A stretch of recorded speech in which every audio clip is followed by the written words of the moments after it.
আর সব থেকে বেশি মজা লাগতো হচ্ছে এক্স নিয়ে, কারণ আমরা অঙ্ক এক্স ধরেই করতাম, ঠিক আছে? এক্সের অঙ্ক মিলানো যাবেই, মানে এক্সের অঙ্ক মিলবে, কিন্তু পরীক্ষার চাকরি তো তার এক্স ধরা যাবে না। দাদা তখন বলতো এক্সে ফিরে যাও না, এক্সে ফিরে যাও না, মানে সেই নিয়ে খুব ভাষা আসছে এক্স নিয়ে।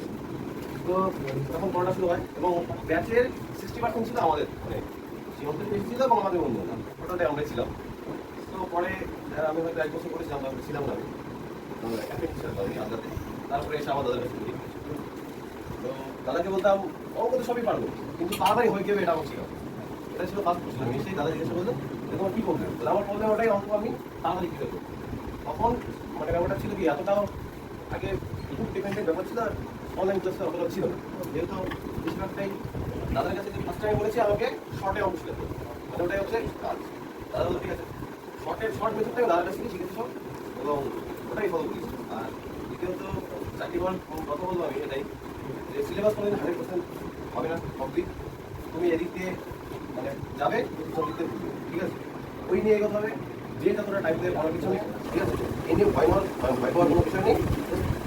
ওইটা দাদা তো বারবার ঘুরবে দিয়ে যাচ্ছে, আমি দেখছি দাদা যে মেটেরিয়ালগুলো দেয়, আমি কিছু আমার বন্ধুকে বললাম ওটা যদি কেউ ফলো করে তাহলে অনেক পরীক্ষা এসে কমপ্লিট করে দিতে পারে।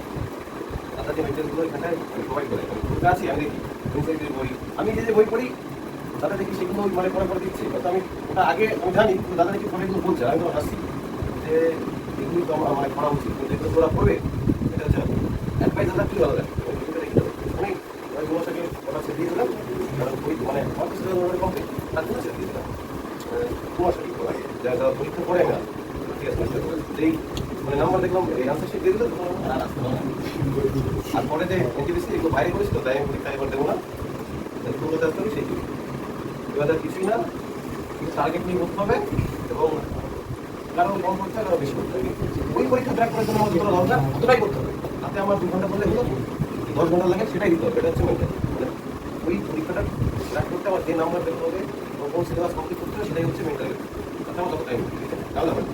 কারণ মেধা বেশি থেকে কম থাকে, কারণ যার মেধা বেশি সে অল্প টাইম দিলে হয়ে যায়, যার মেধা কম তার বেশি টাইম দিতে হবে, কিন্তু সবাই পারবে। আমার এমন কেউ আইপিএস হয়ে যাচ্ছে না এইসব পরীক্ষায় যেগুলো ট্র্যাক করা যায়, এগুলো লেগে থাকলে ট্র্যাক হবে এইসব পরীক্ষা, এটা হচ্ছে কথা।